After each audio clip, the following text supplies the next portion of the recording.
Assalamualaikum warahmatullahi wabarakatuh. Saya saat ini berdiri di depan sebuah kandang close house. Kandang close house merupakan sebuah kandang yang didesain untuk bisa memenuhi kebutuhan ayam agar mampu berproduksi secara maksimal, menghasilkan performa yang maksimal. Layaknya berbagai teoritikal yang pernah kita tahu, performance merupakan ekspresi dari faktor genetik dan faktor lingkungan, mulai dari faktor pakan, faktor suhu, dan sebagainya. Nah, kandang close house didesain untuk mampu memenuhi komponen kontributor 70% faktor lingkungan tersebut. Nah, kalau kita pernah mempelajari pada sesi-sesi sebelumnya terkait dengan anatomi dan fisiologi, basis pendirian kandang close house atau manajemen perkandangan secara umum dilakukan berdasar kebutuhan pemenuhan terhadap anatomi dan fisiologi unggas agar dia bisa berproduksi secara maksimal. Terkait dengan kegiatan praktikum perkandangan, saya dan tim akan mencoba membawa kalian untuk bisa mengerti standar manajemen dasar untuk memenuhi kebutuhan aspek lingkungan tadi. Di dalam kegiatan praktikum perkandangan ada beberapa poin penting, yaitu kita sebut sebagai flows.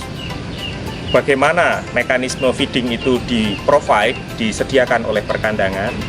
Kemudian lighting yang kedua, bagaimana lighting ini juga memenuhi kebutuhan standar ayam, berapa lux, kekuatan cahaya, dan sebagainya. Karena komponen kandang inilah yang mungkin mengakselerasi pola konsumsi, pertumbuhan, dan perkembangan ayam.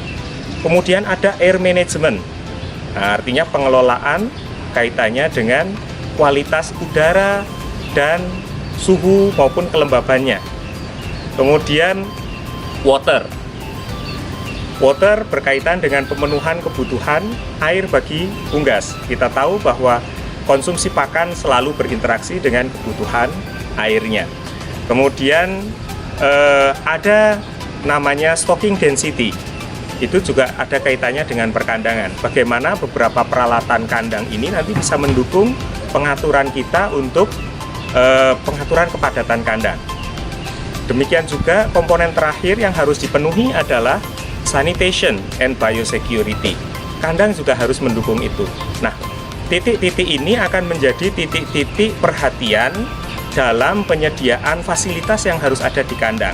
Intinya dalam kegiatan praktek perkandangan ini, kalian bisa mengkalkulasi standar basis minimal kebutuhan unggas yang harus dipenuhi match dengan penyediaan fasilitasi perkandangannya.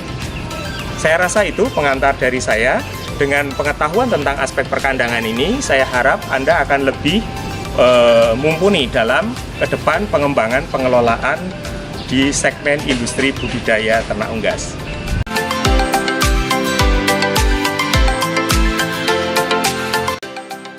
Halo teman-teman semua. Nah, sebelum kita belajar tentang perkandangan di close house, kita akan belajar dulu nih tentang biosecurity. Nah, biosecurity ini penting dilakukan dalam manajemen peternakan. Biosecurity merupakan program yang dilakukan di suatu farm untuk mencegah terjadinya perpindahan vektor penyebab penyakit dari lingkungan luar ke dalam ternak yang dapat menyebabkan terjadinya penyakit pada unggas. Nah, biosecurity terdiri dari 3 tingkatan.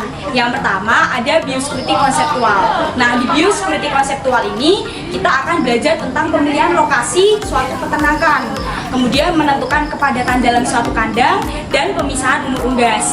Nah, di biosecurity tahapan kedua ada biosecurity struktural. Di biosecurity ini kita akan belajar tentang penataan tata letak dalam suatu peternakan, kemudian pembuatan saluran pembuangan, pembuatan gudang peralatan, pembuatan gudang pakan, dan pembuatan kamar mandi dan kamar ganti, serta ruang tempat dekontaminasi. Nah, untuk biosecurity tingkatan ketiga ada biosecurity operasional.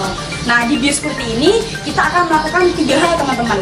Yang pertama ada kontrol lalu lintas. Nah, di kontrol lalu lintas sendiri dibedakan menjadi kontrol lalu lintas manusia, kontrol lalu lintas kendaraan, dan kontrol lalu lintas hewan. Yang kedua, kita akan melakukan sanitasi. Nah, di sanitasi ini dibagi menjadi sanitasi manusia, sanitasi kendaraan, sanitasi kandang dan perawatan kandang, dan sanitasi lingkungan.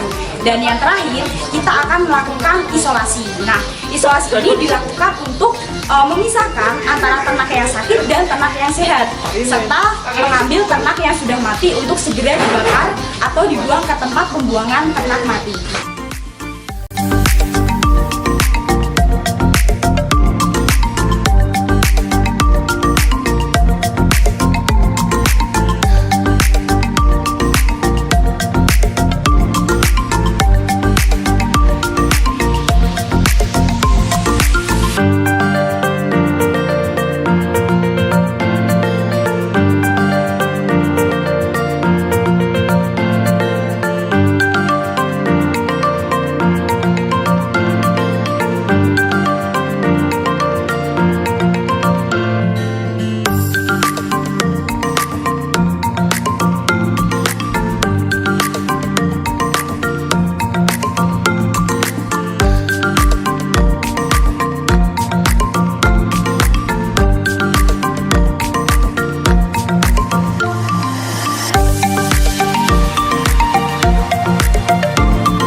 Baik teman-teman semua, jadi sekarang kita sudah sampai di dalam kandang close house Fakultas Peternakan dan Pertanian Universitas Diponegoro ya.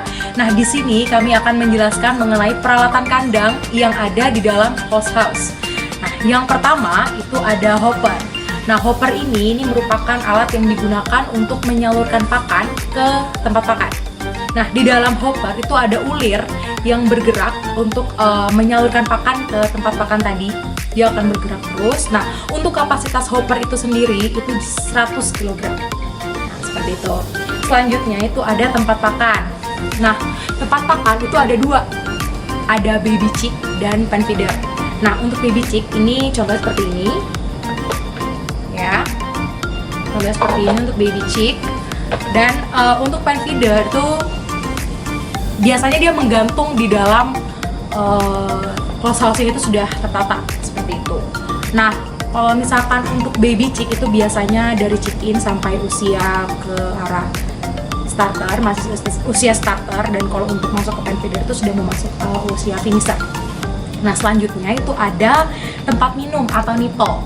Nah, untuk tempat minum atau nipple sendiri itu juga biasanya sudah menggantung. Nah, sudah tertata juga dengan jarak yang sama. Nah, untuk tempat minum atau nipple sendiri itu biasanya untuk satu nipple itu biasa untuk 1 sampai dengan 3 ayam. Tapi biasanya pada faktanya di lapangan itu bisa sampai 12 ayam. Seperti itu. Dan selanjutnya saya akan sedikit menceritakan mengenai gudang pakan. Gudang pakan. Nah, untuk gudang pakan itu di dalamnya terdapat pakan dan juga palet. Untuk palet, itu kenapa kita menggunakan palet? Karena pakan tidak boleh langsung ditaruh di atas lantai. Itu untuk menjaga agar pakan tidak lembab dan juga tidak mudah berjamur.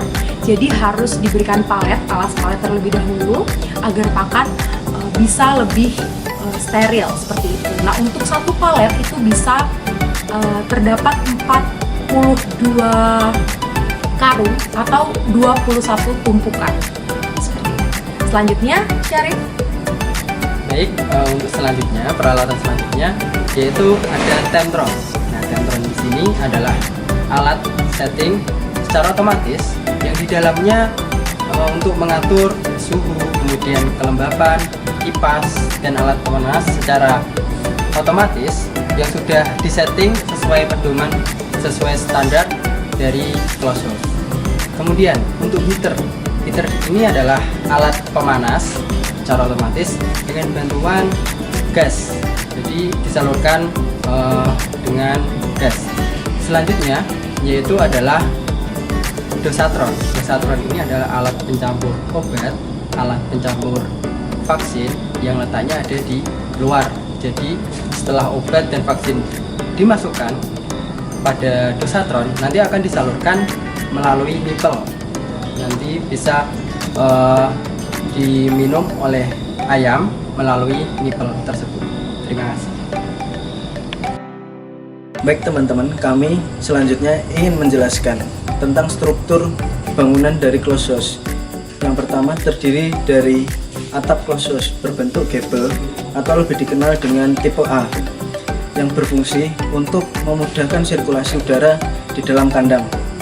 Yang kedua adalah cooling pad, yakni sistem ventilasi yang ada di dalam closed house yang berfungsi untuk menurunkan suhu yang dari luar kandang menuju ke dalam kandang, itu suhunya supaya turun dan membuat ayam lebih nyaman. Yang ketiga adalah tirai. Tirai dalam kandang closed house itu berfungsi untuk dalam keadaan darurat ketika suplai listrik terhenti, sehingga menggunakan tirai diturunkan supaya sirkulasi udara dari luar menuju ke dalam closed house itu lebih baik dan ayam menjadi lebih nyaman.